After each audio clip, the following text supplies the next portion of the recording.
If that didn't get you off started on the right note, then I think my introduction will. Today we're going to be talking about scheduling. It is a topic that, for those of you who know my posts on Dental Town and everything, it's a topic that I spend more time than most looking at and thinking about. I'm very, very passionate about it, and Justin is too. And so I'm very excited for today's episode. And it's kind of interesting because Justin schedules differently than the way I want to. And so one of the discussions we had when I talked to him about being our consultant was I told him, quite frankly, Justin, I'm going to schedule differently than you do. From doing the course, I saw how he does it. And he said, good. Yeah, I mean, you got to be doing things the way you want to. And, I had a lot of respect for him for saying that. But I also think that, if the scheduling philosophy that I plan on using is not going to work out for me and reach the kind of success that I want, then, I will always switch.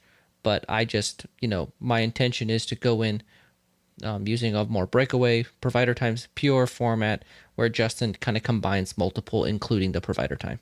So either way, without further ado, we'll go ahead and get started. I know that the MO for the lifestyle practice, Justin, is profiting more in less time. And so obviously to do that, scheduling is a big component. How did you kind of start doing that in your own practice? Well, hello, George. Good to talk to you this morning, as always. No, seriously, it is. Um, so, but your question, I think it originally came from looking at a bunch of different dentists and how they ran their offices and schedules, and just kind of realizing I wanted more. Nothing wrong with the way others do it, and I'm not saying I'm better or that my ways are better, but I knew I wanted to profit more than the average dentist, and I wanted to do it in less time at the office. And I knew I needed to figure it out many years ago because no one else was going to do it for me, essentially. Um, just wanted my cake and eat it too. I mean, is that too much to ask?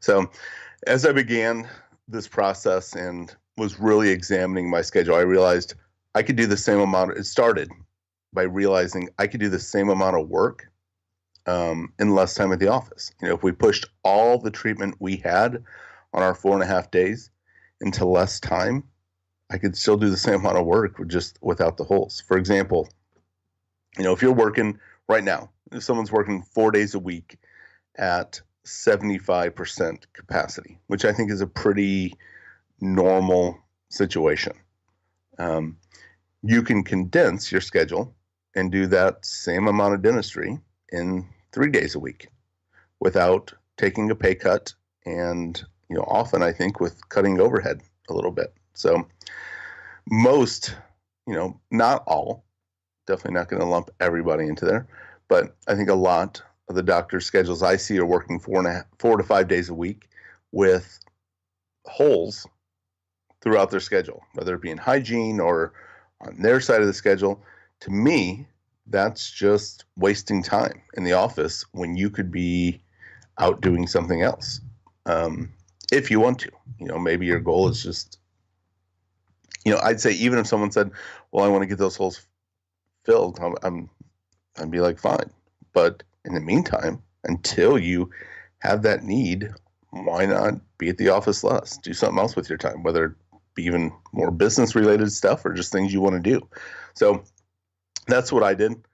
I cut out a day, and then as those, so I went back from 4.5 to 3 days, and so then those 3 days I was busy, and as those 3 days got busier, I cut down, and then eventually just cut out lunch.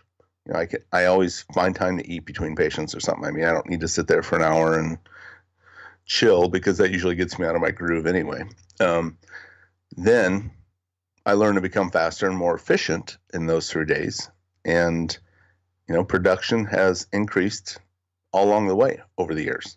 In fact, this year, I'll take more time off than I ever have, and my production will be higher than it's ever been. When I was going through the course, I thought that was really interesting when you said, like the first thing you in the scheduling module was cut your days. And, Yeah. it's very intuitive assuming the fact that you're not fully booked. And I just think that's really smart. One Well, thing that concerned me was expanded hours. You know, mhm. I'm not a huge fan of them. Personally, I just, my lifestyle doesn't fit around expanded hours, but I see the importance of them in terms of converting new patients. So, how do you kind of choose to do them or not to do them? Well, I would start off saying, I think most consultants I've heard love to tell you to expand hours to build a practice. Um, and I would say you have to do what you have to do to pay the bills and provide for your family, right? So I get that. I just think there are better ways to build a practice that may take a little more effort in the beginning than just doing the shotgun, open my schedule all over approach. Um, and I want to preface before I go on too much further and say I know there are exceptions to every rule. So I don't want a bunch of people contacting me saying I did it this way and you're wrong.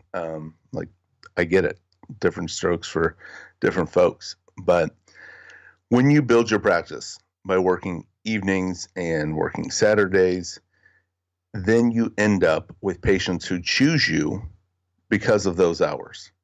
And then someday, when you say, I'm sick and tired of working evenings and Saturdays, which you probably will at some point, um, then those patients end up leaving. And then you're back closer to square one. So, I would suggest, and how I did it was, you have to determine in the beginning the hours in the schedule you really want to work, and then develop your plan to hit those goals and be able to build your practice off those hours inside that schedule and improve your game in the different levels, kind of using the things that we've discussed in the past several weeks until you get to that point.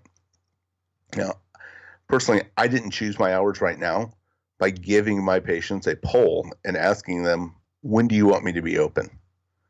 I chose when I wanted to work, and I built my practice around them. That, personally, that meant that a lot of our systems and customer experience and building rapport and everything that people don't normally associate with scheduling, but I think it has a lot to be able to, a lot to do with being able to choose your own schedule. And I worked 3 days, and I wasn't willing to say, these are the hours I want to work. And if I have to take a pay cut to work them, I will. I think anybody can do that. That takes no skill, no gifts. I wanted to actually increase my production while decreasing hours. And like I said, because of that, my game had to improve. And it doesn't happen, and it didn't happen by luck or accident, I'd say. So, I think dentists look around when setting their schedule. I think they often look around, see what everyone else is doing, and then try to do the same thing. And then they end up with the same average life and the same average practice other dentists have, when they need to look inside and figure what they want, regardless of what everyone else is doing, and then raise their game to be able to make that above average income and the time they want to do it. So if you have good marketing and systems, once a patient enters your office, you don't often have to have extended hours. Personally, I believe my schedule actually attracts patients to me.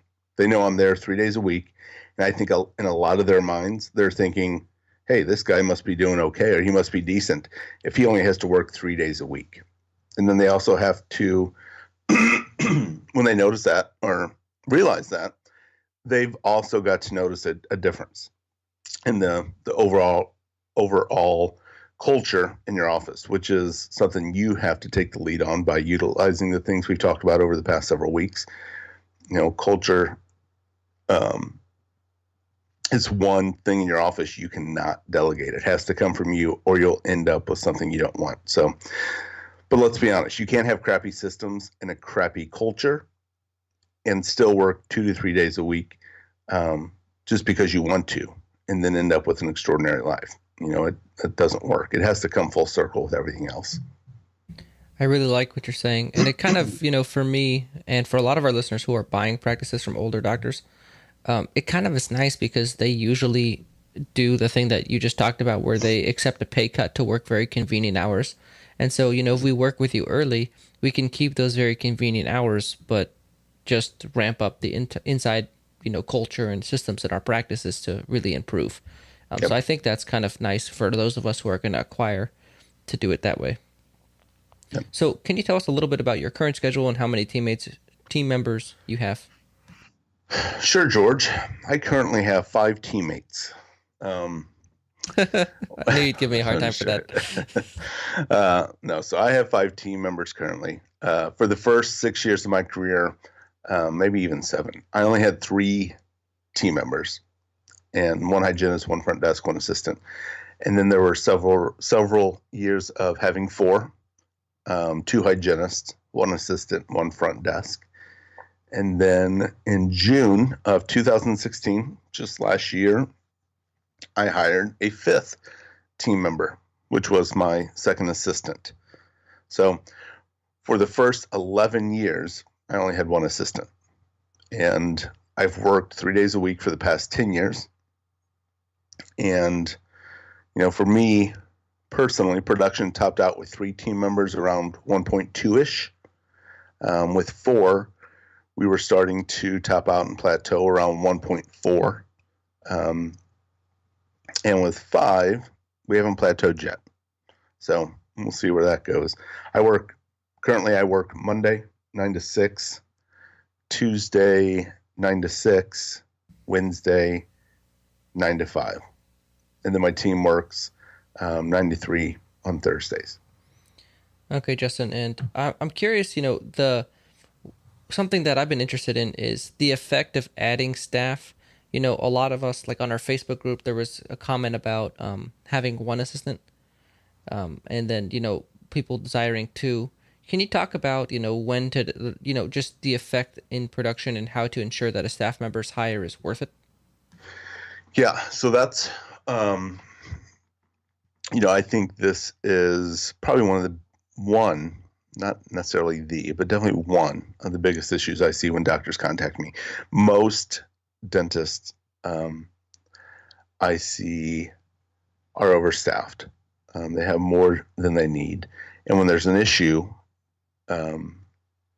they just like to throw other people at it. So, they'll start to get busy. Maybe the team members start to complain a little bit. It's like, hey, we're getting really busy.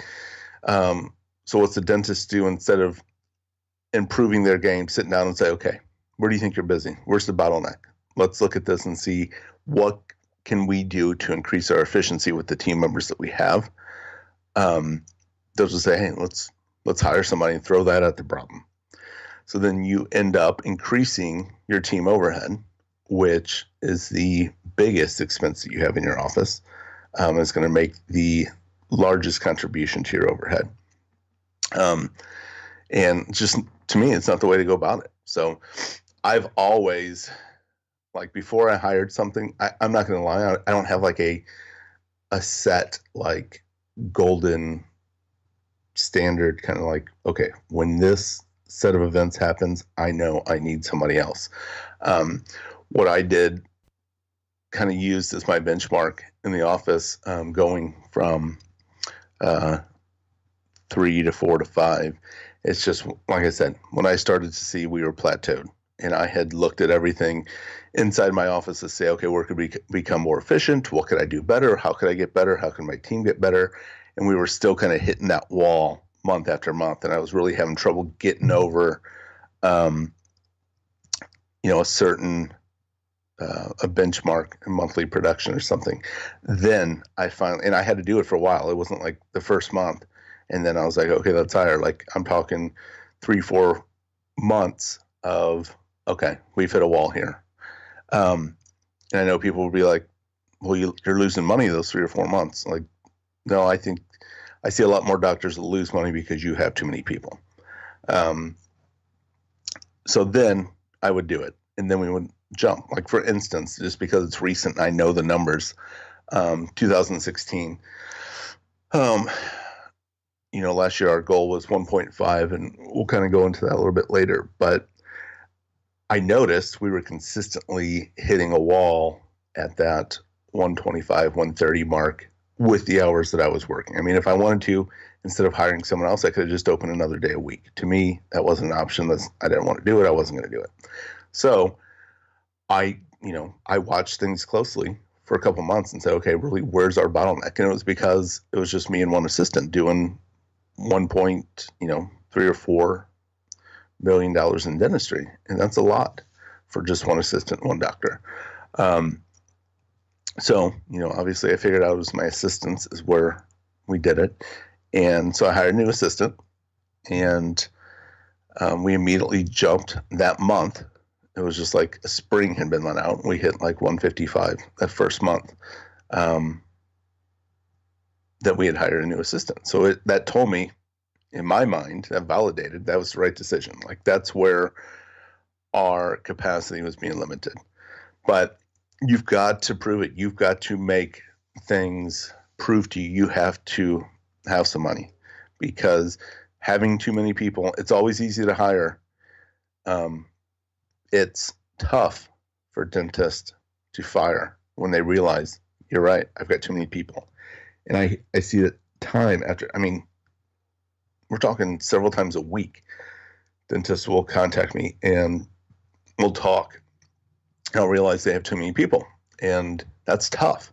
That's a tough pill to swallow, to say, even if they realize it and they're like, you know what, you're right, but I can't go in there and fire Susie, who's been with the practice for 20 years, or blah, blah, blah. That'll just piss everybody off. All my patients leave. My staff will turn on me. I'll end up old and alone with a bunch of cats if I do that. So you've just got to hire very judiciously. I think that's a great point. That's it. No, I see the caution of adding staff that's not needed because it's difficult to remove that staff member. Absolutely. And can I add one thing before we go on? Sure. And it's kind of a side note, but the place, I know you have a lot of young dentists and some in school, that the place in the office where I see overstaffed most often is front desk. They'll say, I have a front desk and I have an office manager and I have a hygiene coordinator and I've got blah, blah, blah, blah, blah, blah, blah. And you don't need that many. Like for right now, this year, we're going to collect 1.6 million and I still only have one person at the front desk. And I mean, she's a stud, obviously, and I'm not saying everyone has to wait to have two people up front, until you hit that number.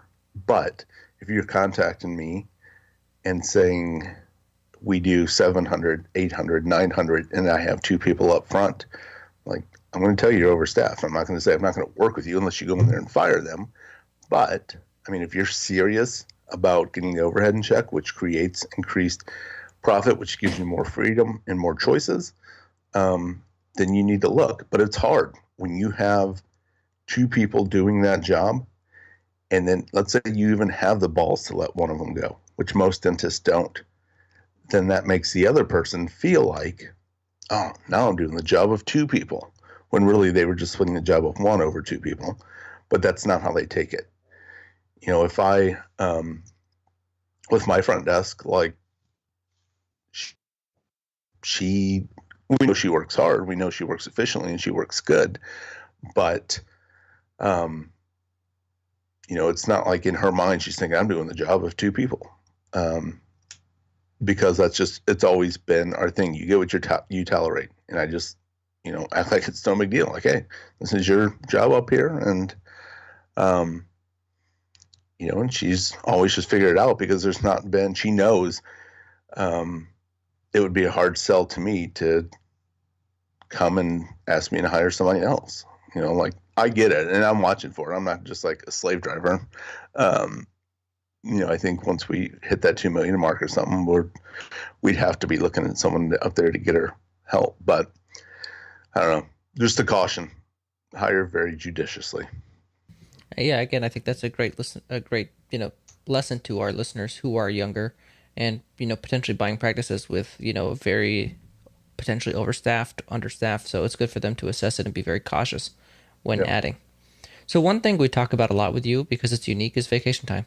So in this topic of scheduling, can you kind of refresh our audience on how much time you take off? Yeah. I try to take off around 10 weeks a year. Um, I don't make it any rule. I don't put any rules on myself. I don't say I can't take off more, and I don't say I have to take them off. But that's about what it averages to. And I think this August is the first month I'm only missing like one day in the month, but then I take 2 weeks off in September, so it kind of evens out. Um, at the end of the year, for the last couple of years, and this year, I'll end up working between 120 and 125 days per year. So almost a 1-to-2 ratio of days in the office to days outside the office. Yeah, that sounds like you got it all very, very well organized and a very convenient system for yourself.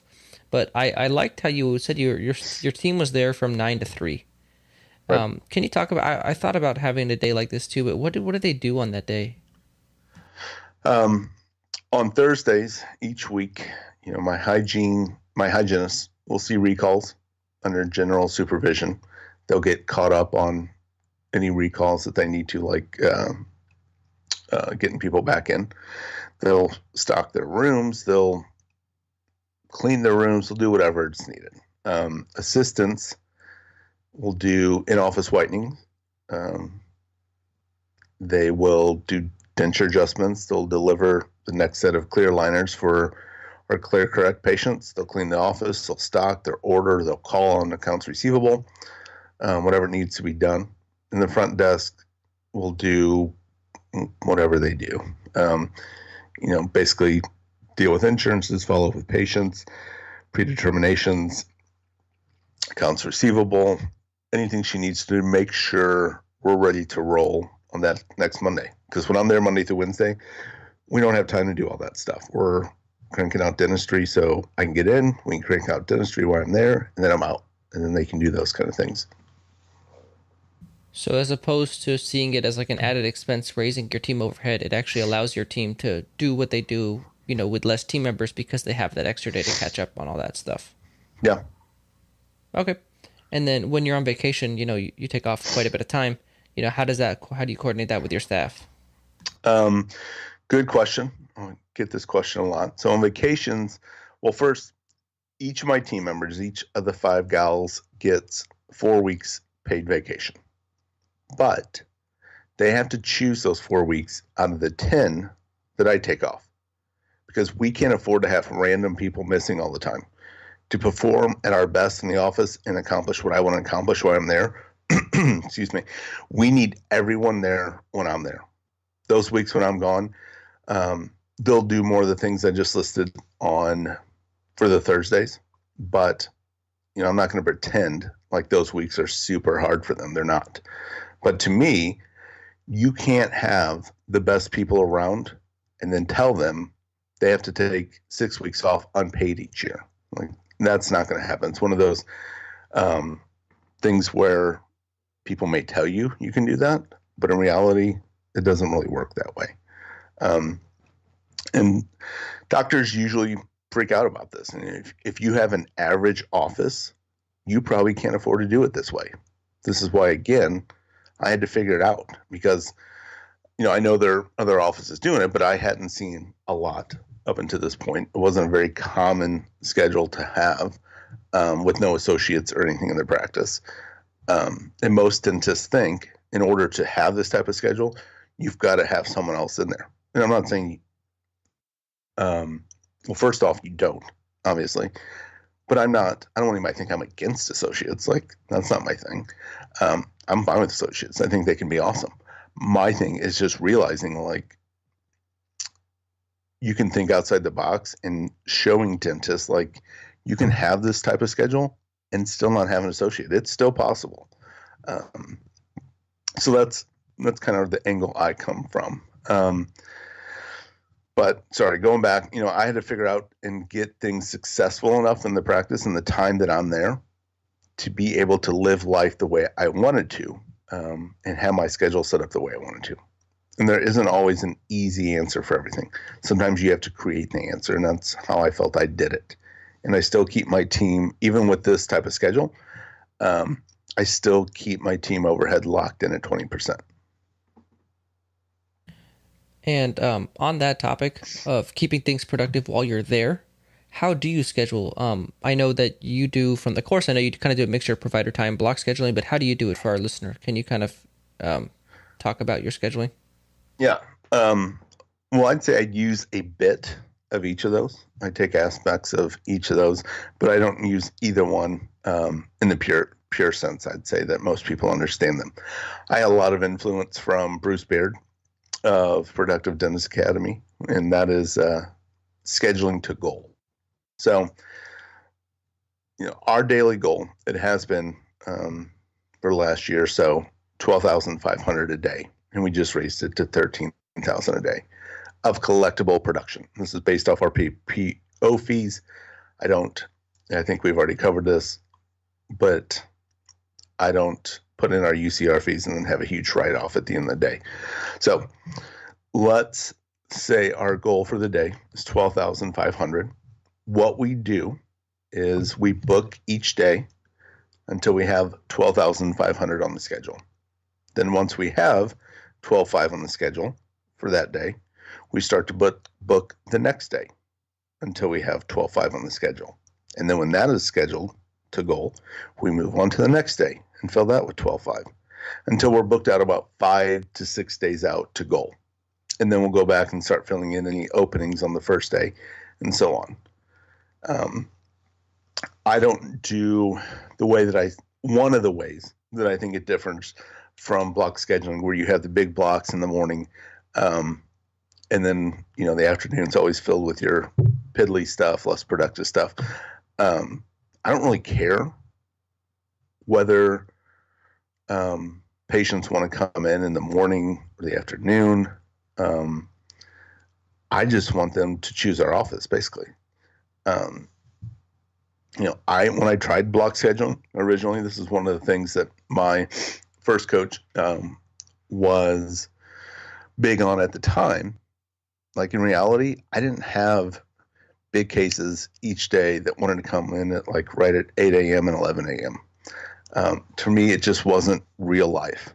And that's what I had, a real life practice. And that's who I work with, So, so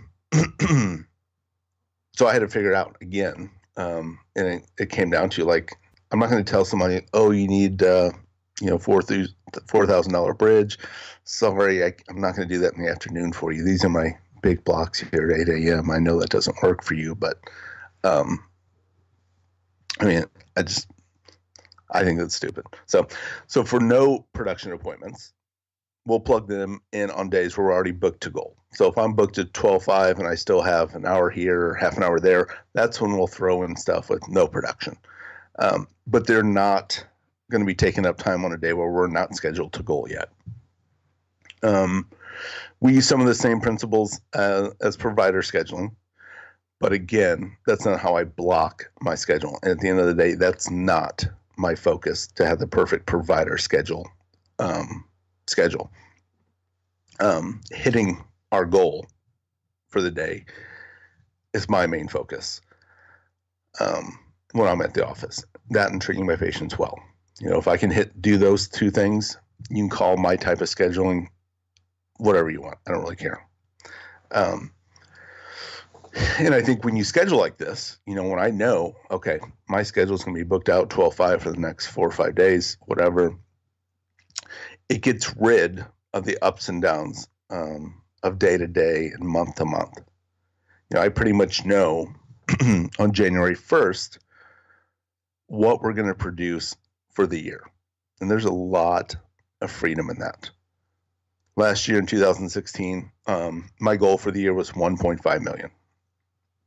We ended up the year, the last day we worked, which was the 22nd of December or something, at 1.515. And the only reason we ended up higher by 15,000 is that I planned to hit the goal the day before our actual last day of the year. I was superstitious, I guess. I was afraid, what if we had some huge blizzard, snowstorm, and we couldn't make it into the office, and we didn't hit our goal for the year.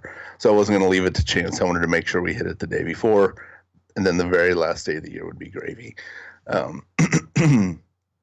So this year our goal is 1.6, and we ended at the end of June at 830,000. Just because the only reason we were over is we just had a few big cases come through in May and June that we didn't necessarily plan. So since we were a bit over the first half of the year, now I can just take more time off on the second half of the year, or we'll just end up producing a little bit more. Either way, I'm fine with. But bottom line is I don't leave it to chance. I don't say just fill the schedule. Some days we have $5,000 days. Some days we have $10,000 days. Sometimes we have 15,000 days. Then we have a 1,000. No, I want it consistent, and we don't hit like 12.5 like on the button every day. Some days we'll do 13.5. Some days we'll do 12. But as an average, it comes out to be about 12.5 a day, or 13 now. It's just our recent change. But bottom line is, for me, doing it like this, I have a lot of choices, and I can take off as much as I want in the year, as long as I'm hitting my goals. So that's it. And I've heard this before, and I think maybe some of our listeners have this kind of idea of scheduling to goal and moving on to the next day as opposed to filling up all your time. One thing that I've always wondered with this is, what if you fill up all your time allotted for that day without reaching your goal because maybe you have some lower production procedures or whatever it may be? How do you handle that kind of situation? I'd say bottom line is that doesn't happen. It can happen. And I see a lot, clients that I'm working with, I'll have them send me their schedule, and then we'll look over it together, and they'll block out an hour with a filling or two at $150, $200 a pop. So, and they'll say, hey, I want to produce $1 million a year. And we do the math on their day. I'm like, can you produce $1 million a year doing scheduling an hour for 2 fillings that'll give you $350 production? And the bottom line is, no, you cannot. I was thinking to meet the parents when they were having the milking conversation at dinner. It's like, no, fucker, you cannot. Sorry, side note, man.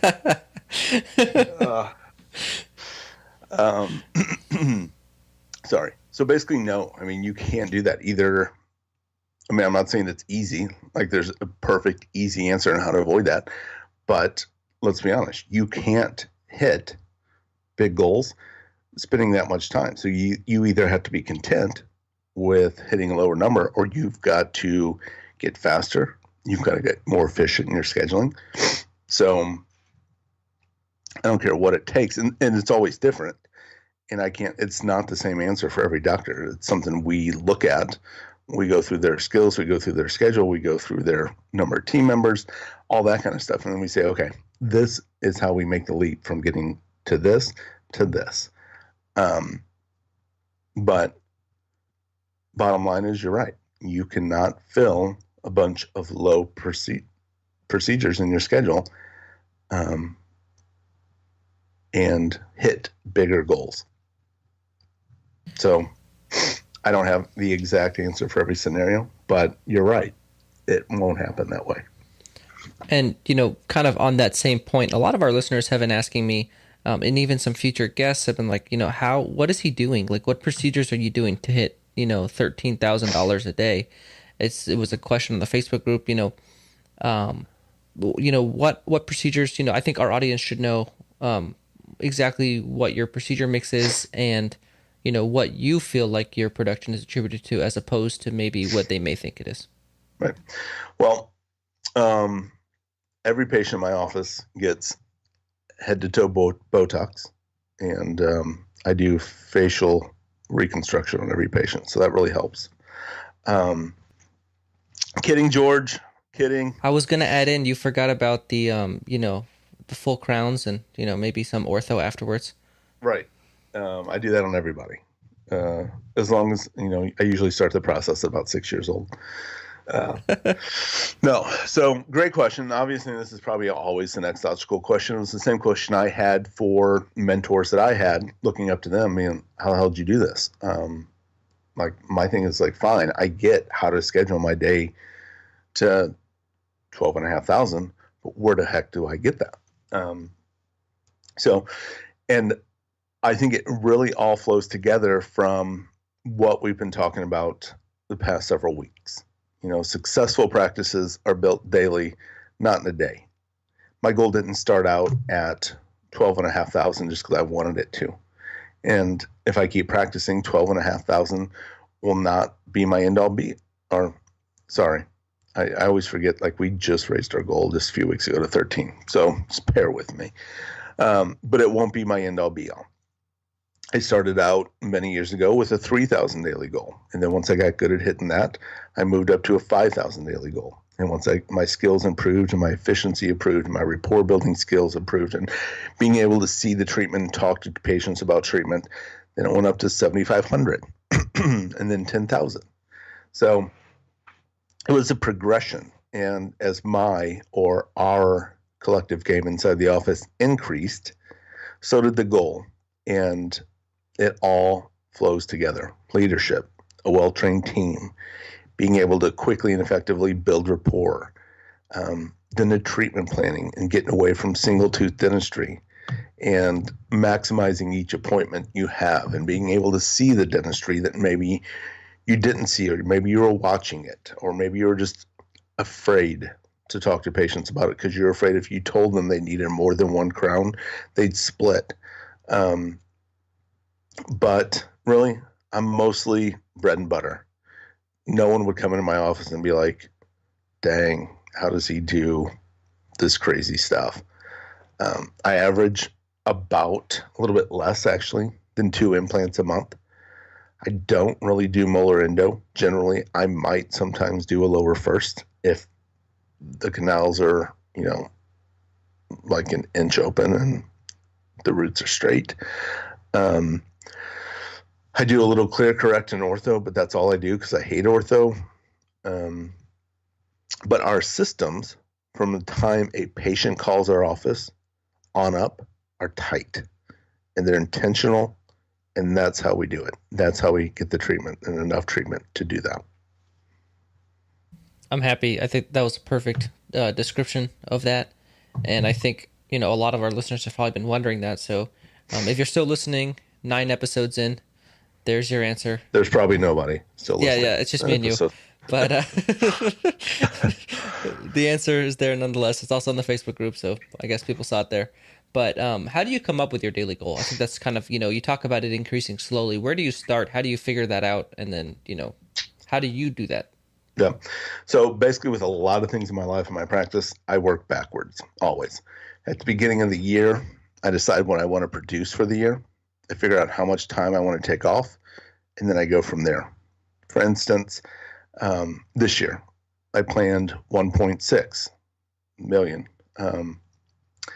And I said, I'm going to work 125 days. And that means I have to produce an average of 12,800 a day.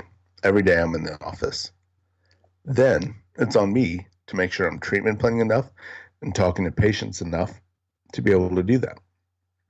And this is a fact almost universally across the board. Most dentists have way more dentistry coming through their office than what they're talking to patients about or treatment planning. And I hear, every excuse in the book. And I mean, they're literally, I don't have to say every excuse in the book because there's only like 3 excuses that I hear over and over and over and over. My patients take really good care of their teeth. There's no dentistry to do. The previous dentist did all the treatment that there was to do on these patients. And my patients here just like patches, which is bullcrap. That's a sissy's way out. That's an excuse. You've got to get better because I've been there. I've done it myself in practices.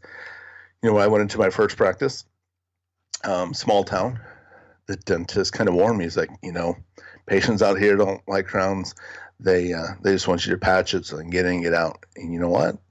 That wasn't the case. When I started building rapport with them and just talking to them, and just offering like, hey, do you know instead of patching this tooth every other year, we could do one, what's called a crown. We could fix this tooth, and we probably won't have to touch it for another maybe 10 to 20 years. And it's going to look better than this huge gray thing you have in there now, and blah, blah, blah. I'm not saying that's my best treatment plan approach, but, it's not true. And I think just like my coach told me 11 years ago, if he came into my office, the office would be doing double or triple what it was doing. I now look at practices, and when I tell them, like, you know what, true or false, do you think if I was running your practice, would it be doing the same numbers you're doing? And, most of the time, if they're honest, they're saying no. And I don't mean that in an arrogant way, but I'm just to prove the point. And most of them agree. No, it would probably be doing better. So why is that? It's the same patients, same team, same blah, blah, blah. What's the difference? They're the difference. You've got to improve your game, and you've got to learn to see dentistry. I get it. I didn't see the same dentistry that I do now my first day out of school. I get it. It's a process, and you have to learn. If no one teaches you, you don't know what you don't know. So where the heck was I? You've got to stay engaged with every patient every day. And here is a big key. I want people to get this. It's a big key to my success. It's much easier to stay engaged with every patient every day when you're only working 120 days a year. I don't get burned out. Neither does my. So I can leave it all on the table every week when I'm in the office. And I think that is an extremely crucial part of this process. And that's why I've been able to cut my time down in the office while increasing production. Because when I'm there, I have the mental capacity to keep pushing myself and stay engaged every day. Everyone almost across the board is afraid if they take more time off, the production's going to go in the crapper. It makes sense. It's logical. But what they don't take into account is that when you're there fewer days, you can perform at a higher level the days that you're actually there. I use this analogy quite often. And it's one of my parents watching my kids. When my folks, I'm an only child, so my grandkids are all they're going to get, and they love them to death. And when they take them for the night or the weekend, they can leave it all on the table because they know they get to give them back in 24 or 48 hours and catch their breath and return to normal life. They'll go to arcades, they'll go to circus, they go out to eat, they go to carnivals, they go bowling, anything that's freaking in town, they go to it. And as a parent, you can't sustain that every day because you have to have some energy in the tank just to get through life. And when I'm at the office, I'm like grandma and grandpa. I leave it all on the table because I know in 2 or 3 days, I'm going to get 4 days off to catch my breath and do whatever I want. So one other thing, that I just want to mention is looking for your glass ceiling. I noticed early on in my career when I was really working on increasing production and these different things, when I was producing good and we were having a really good day and firing on all cylinders, subconsciously cut back in my treatment planning. Like I'd have that subconscious voice telling me, hey, you can relax a little bit. You're having a great day. Chill out. Give yourself a break. You deserved it. So then I wouldn't go in and treatment plan everything I saw or push myself as much. And then it would inevitably bite me in the butt a few weeks later. And then I'd have to ramp it all up again. So I always tell my clients, when things are going good and you're hitting your goals, that's when you step on the gas and you push yourself even harder. because that's what locks in the process, and that's what creates separation from you and everyone else. I think that great, monologue there, Justin. I really appreciate it. But Sorry. I think you did a great job of talking about how you got your goals and the idea of thinking backwards and the things that make your goals achievable and possible. What we didn't talk about in this episode, which I think is really hard on a podcast, when you're driving around listening, is the specific hour by hour daily scheduling that Justin kind of goes through in his course. So I'd encourage listeners, if you're interested in that, contact Justin and, see what they have to offer. I really enjoyed the course myself. And I think most of them could really benefit from the material. And I think also working with you to implement some of these things or learn about them if they're pre-owners. And I really think it'd be very effective, especially in the scheduling content and the treatment planning content last week. I think both of those kind of are just very hard to cover on a podcast. But I think that we delivered a great episode with great content. So I appreciate your time, Justin. I really enjoyed it, and I think our listeners got a lot out of it. Thanks, Georgie. Appreciate it. Sorry about the monologue. No problem. That's what you do. And we'll see you guys next Tuesday. I got a few more episodes left. And have a nice week.